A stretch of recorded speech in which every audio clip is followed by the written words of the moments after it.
शिक्षा पाठ्यक्रमे विद्यमाने पंचमे पाठे यः सन्धिभागः अस्ति तं वयम् अवगच्छामः।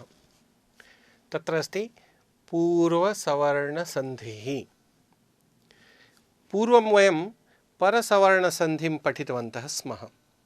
परसवर्णः नाम परवर्णस्य यः सवर्णः भविष्यति, यत्र साम्यं भविष्यति तादृशम् अक्षरम् इति। तथा अत्र पूर्ववर्णस्य सवर्णः भविष्यति इति तात्पर्यम्। अत्र वयम् उदाहरणं पश्यामः।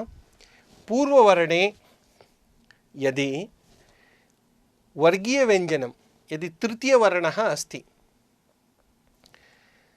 इत्युक्ते कवर्गस्य गकारः, चवर्गस्य जकारः, टवर्गस्य डकारः, तवर्गस्य दकारः, पवर्गस्य बकारः, एवं यदि तृतीयवर्णः अस्ति, तदनन्तरं यदि परवर्णे हकारः अस्ति तर्हि तत्र चतुर्थवर्णः भवति।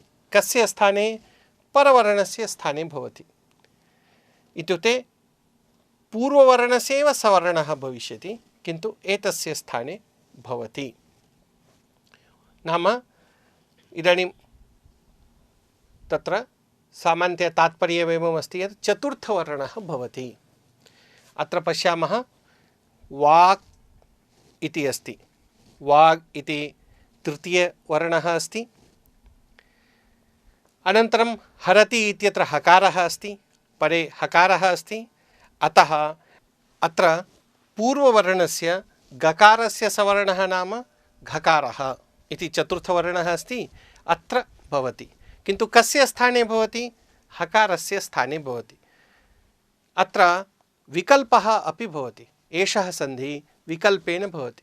इत्युक्ते पूर्ववत् तिष्ठति, हकारः अपि तिष्ठति, घकारः अपि तिष्ठति।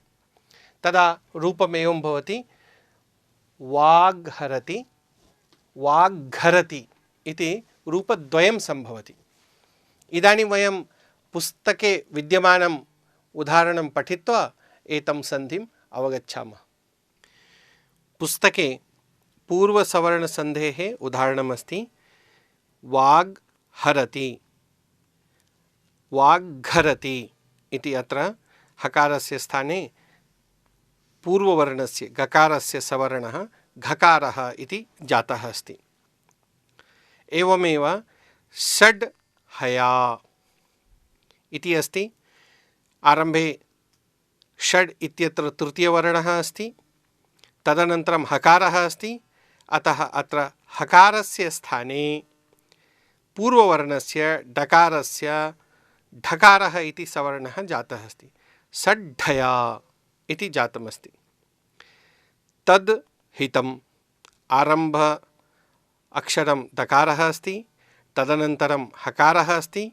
अतः पूर्ववर्णस्य दकारस्य सवर्णः धकारः इति हकारस्य स्थाने जातमस्ति।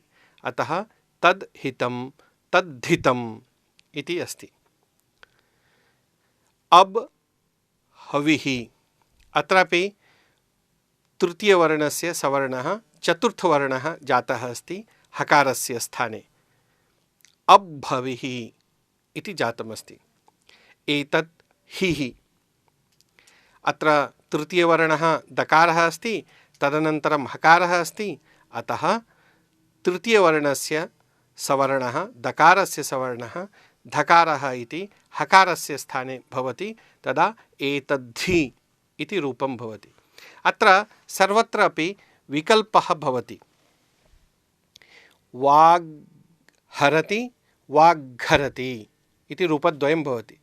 षड्ढया षड्ढया, तद्धितं तद्धितम्,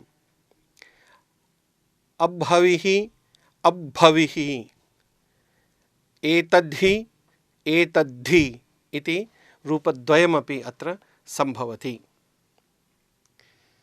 पुस्तके अग्रे छत्वसन्धिः इति अस्ति। वयम् अत्र अवगच्छामः। यथा छत्वम् इति अस्ति इत्युक्ते अत्र छकारः भवति, परिवर्तितम् अक्षरं छकारः भवति। यदि पूर्ववर्णे प्रथमव्यञ्जनं भवति, परवर्णे शकारः भवति। यदि प्रथमव्यञ्जनस्य अनन्तरं शकारः अस्ति तर्हि एतस्य शकारस्य स्थाने छकारः भवति। अत्र यः छकारः भवति अत्र विकल्पेन भवति, इत्युक्ते यदि न भवति तर्हि पूर्ववत् शकारः अपि भवति, यदि परिवर्तनं भवति तर्हि छकारः भवति। एतस्य एव कारणेन एतस्य नाम छत्वसन्धिः इति अस्ति। छकारः भवति इति कारणेन छत्वसन्धिः। अत्र उदाहरणमस्ति वाक्। ककारः इति प्रथमम् अक्षरमस्ति, प्रथमं व्यञ्जनमस्ति, वर्गीयव्यञ्जनमस्ति। तदनन्तरं शरः इत्यत्र शकारः अस्ति। इदानीं प्रथमव्यञ्जनस्य अनन्तरं यदि शकारः आगच्छति तर्हि तस्य विकल्पेन शकारः अथवा छकारः भवति। तदा रूपमेवं भवति वाक्शरः, वाक्छरः इति रूपद्वयं भवति। वाक्शरः अथवा वाक्छरः। अत्र यदा एवम् उदाहरणं भवति तद् शिवः, तदा अत्र एषः यः दकारः अस्ति, एतस्य दकारस्य यदा वयं श्चुत्वसन्धिं पठितवन्तः, श्चुत्वसन्धौ यदा तवर्गस्य अनन्तरं शकारस्य अथवा चवर्गस्य योगः भवति तदा श्चुत्वं भवति इति वयं ज्ञातवन्तः। तथा अत्र आरम्भे अत्र श्चुत्वं भवति, आरम्भे अत्र चकारः भवति। तदा तत्र यदा अत्र चकारः भवति तदा श्चुत्वं भवति। तत् शिवः, तस्य स्थाने पुनः सकारः अस्ति इति कारणेन प्रथमवर्णः भवति तच् शिवः। तदनन्तरम् अत्र रूपद्वयं सम्भवति, तच् शिवः, तच् शिवः। यदा अत्र तवर्गः भवति तदा स्मर्तव्यम् अत्र श्चुत्वसन्धेः प्रसङ्गः अपि आयाति। तदा रूपमेवं भवति तच् शिवः। तदा अत्र छत्वमपि आयाति विकल्पेन। तदा यदि न भवति तर्हि तच् शिवः इति रूपं भवति। यदि छत्वं भवति तर्हि तत् शिवः इति विकल्पेन तच् शिवः, तच् शिवः इति रूपद्वयमपि भवति।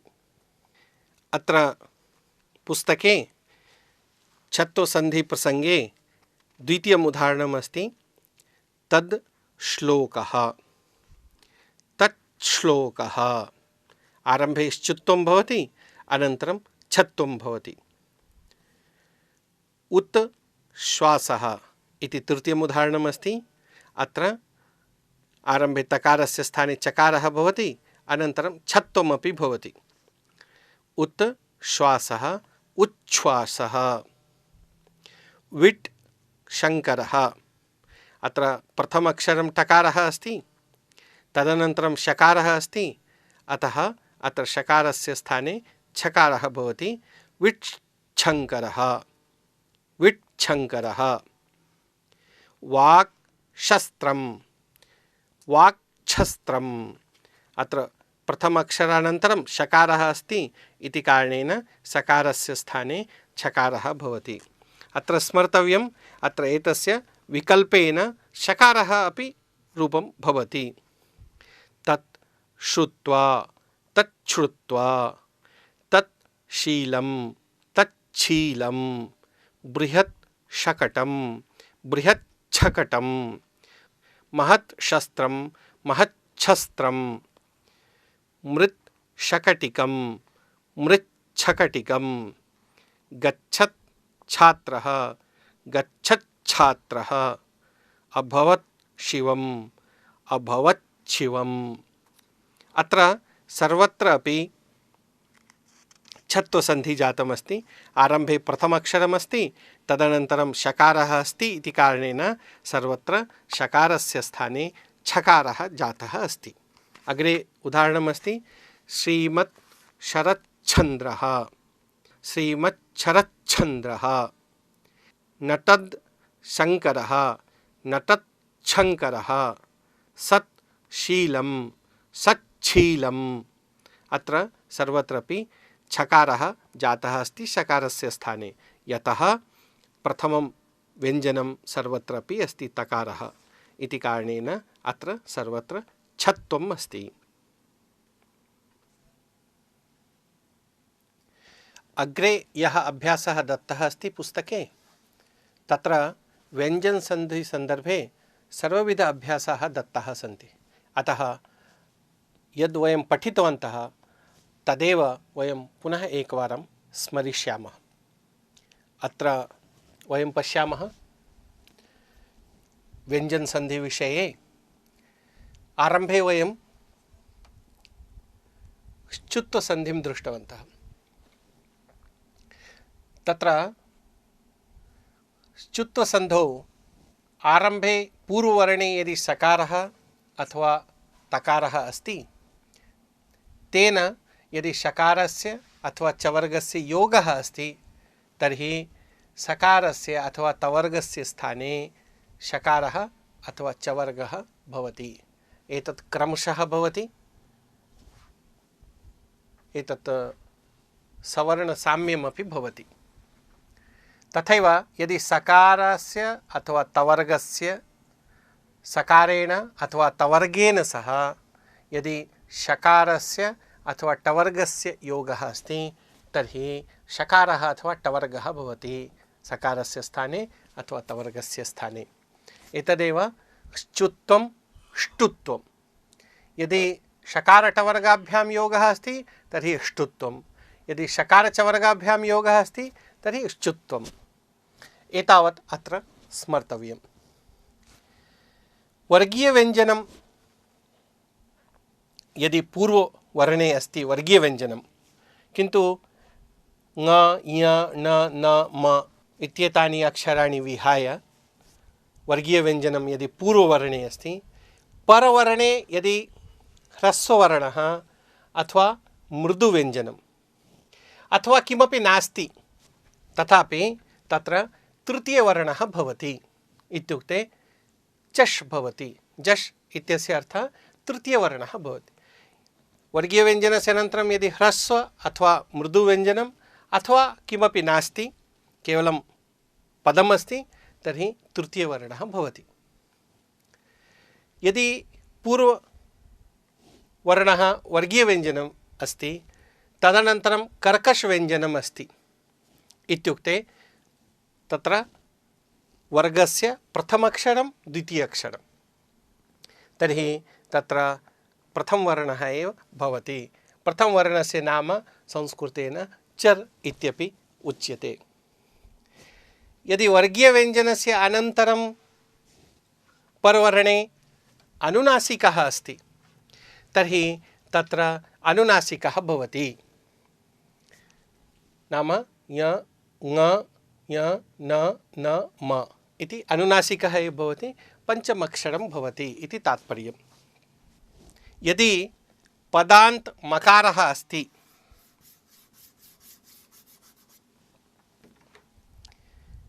संस्कृतशब्दस्य अन्ते यदि मकारः अस्ति, तदनन्तरं वर्गीयव्यञ्जनम् अस्ति, तर्हि एतस्य मकारस्य स्थाने अनुस्वारः लेखनीयः इति अनुस्वारसन्धिः।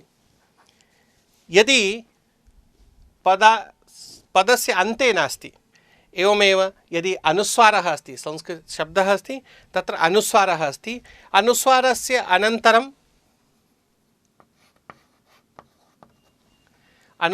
अनन्तरं वर्गीयव्यञ्जनम् अस्ति, यत्किमपि वर्गीयव्यञ्जनम् अस्ति, तर्हि तत्र परसवर्णः भवति। इत्युक्ते यत् वर्गीयव्यञ्जनम् अस्ति तस्य एव अन्तिमम् अक्षरं भवति। यदि ककारः अस्ति तर्हि तस्य अन्तिमव्यञ्जनं भवति, यदि चवर्गः अस्ति तर्हि तस्य अन्तिमं भवति। एवम् एतस्य नाम भवति परसवर्णः। यदि आरम्भे तृतीयवर्णः अस्ति, पूर्ववर्णे यदि तृतीयवर्णः अस्ति, तदनन्तरं परवर्णे यदि हकारः अस्ति, तर्हि पूर्ववर्णस्य सवर्णः भवति। किन्तु एतद् विकल्पेन भवति।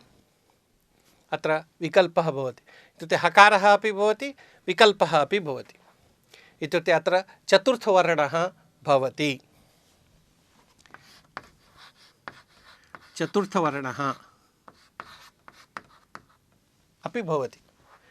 अत्र यदि आरम्भे प्रथमवर्णः अस्ति, तदनन्तरं यदि शकारः अस्ति तर्हि तस्य शकारः अपि भवति, छकारः अपि भवति।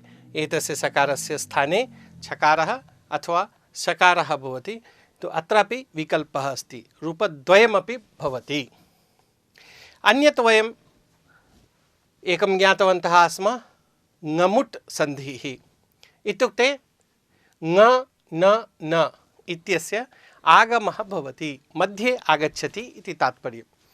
यदि पूर्ववर्णे ह्रस्व ङ अथवा ह्रस्व अक्षरपूर्वकः ङ अथवा न अस्ति, तदनन्तरम् अपि ह्रस्ववर्णः अस्ति, तर्हि तेषां मध्ये ङ अथवा न इति आगच्छति।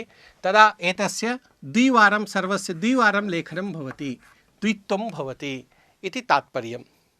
पुस्तके विद्यमानम् अभ्यासं वयम् एतान् सर्वान् नियमान् मनसि निधाय वयं तत्र अभ्यासं करिष्यामः। अस्मिन् पाठे यः अभ्यासः दत्तः अस्ति तत्र सर्वेषां नियमानां मिश्रणम् अस्ति। यथा प्रथमसन्धिः अस्ति अहं करोमि, अहं करोमि इति अस्ति। अत्र पदान्तः अनुस्वारः अस्ति। तत्र तदनन्तरं वर्गीयव्यञ्जनम् अस्ति ककारः, अतः तत्र पर सवर्णसन्धिः अस्ति। ककारस्य सवर्णः ङ इति जातः अस्ति, पर सवर्णसन्धिः। अत्र विकल्पः अपि अस्ति, वयं पूर्वं पठितवन्तः। अतः अहं करोमि इति एकं रूपं भवति, अहं करोमि इति द्वितीयरूपमपि भवति। एवमेव द्वितीय उदाहरणमस्ति सच्चित्। सत् चित्, अत्र आरम्भे तकारः अस्ति, तेन सह चकारस्य योगः अस्ति। यदि एवं भवति तवर्गेन सह चकारस्य योगः, तर्हि कः सन्धिः भवति? श्चुत्वसन्धिः भवति। इत्युक्ते तकारस्य स्थाने चकारः भविष्यति।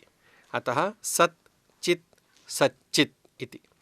एवमेव वयम् एतस्मिन् अभ्यासे भिन्नभिन्न उदाहरणानि सन्ति, भिन्नभिन्ननियमः अपि अस्ति। वयम् आत्मनः परिशीलनं कुर्मः, अनन्तरम् उत्तरमालातः वयं तस्य मेलनमपि करिष्यामः। द्वितीय उदाहरणमस्ति, अत्र भिन्नरूपं पृथक् करणीयम् इति अस्ति। सङ्ग्रहः, संस्कृतं, सङ्गतिः, सन्देशः इति अस्ति। सङ्ग्रहः, संस्कृतं, सङ्गतिः, सन्देशः इति चत्वारि रूपाणि सन्ति। अत्र सङ्ग्रहः, सङ्गतिः, सन्देशः इत्यत्र सर्वत्र अपि परसवर्णसन्धेः उदाहरणमस्ति। किन्तु संस्कृतम् इत्यत्र सम् अनन्तरं सकारः अस्ति, वर्गीयव्यञ्जनं नास्ति, सकारः अस्ति। अतः एतत् रूपं पृथक् भवति। एवमेव अन्येषु उदाहरणेषु अपि वयम् एतादृश पृथक्विधरूपं वयं पृथक् स्थापयामः। पुनः उत्तरमालातः वयं मेलयिष्यामः। अग्रे भवन्तः एतम् अभ्यासं कुर्वन्तु। नीचे लिखे गए पदों का चतुर्थ उपयुक्त पद लिखिए। अत्र एतस्मिन् अभ्यासे यथा बालिकाः सप्त इति अस्ति, बालिकाः सप्त, अत्र पूर्ववर्णे सकारः अस्ति, तदनन्तरं तस्य सकारेण सह योगः अस्ति, अतः तत्र च्युत्वसन्धिः भवति। सकारतवर्गाभ्यां योगे यदा सकारस्य अथवा चवर्गस्य योगः भवति तदा च्युत्वसन्धिः भवति। यथा अत्र श्चुत्व अस्ति तथैव कन्याषोडश इत्यत्र कः सन्धिः अस्ति इति रिक्तस्थानं दत्तमस्ति।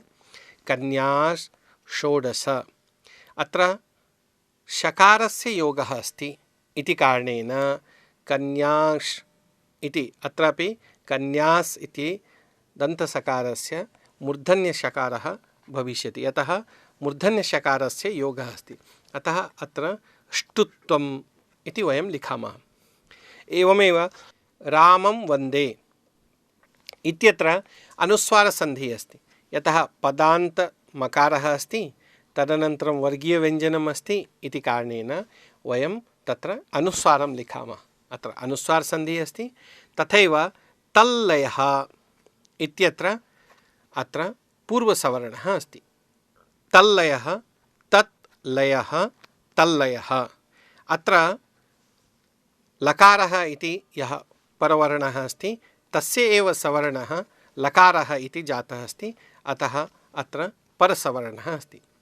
एवमेव अन्येषु उदाहरणेषु वयं विलिख्य पुनः उत्तरमालातः वयं मेलयित्वा आत्मनः परीक्षणं कर्तुं शक्नुमः। चतुर्थाभ्यासः अस्ति, किञ्चित् भिन्नप्रकारेण अस्ति।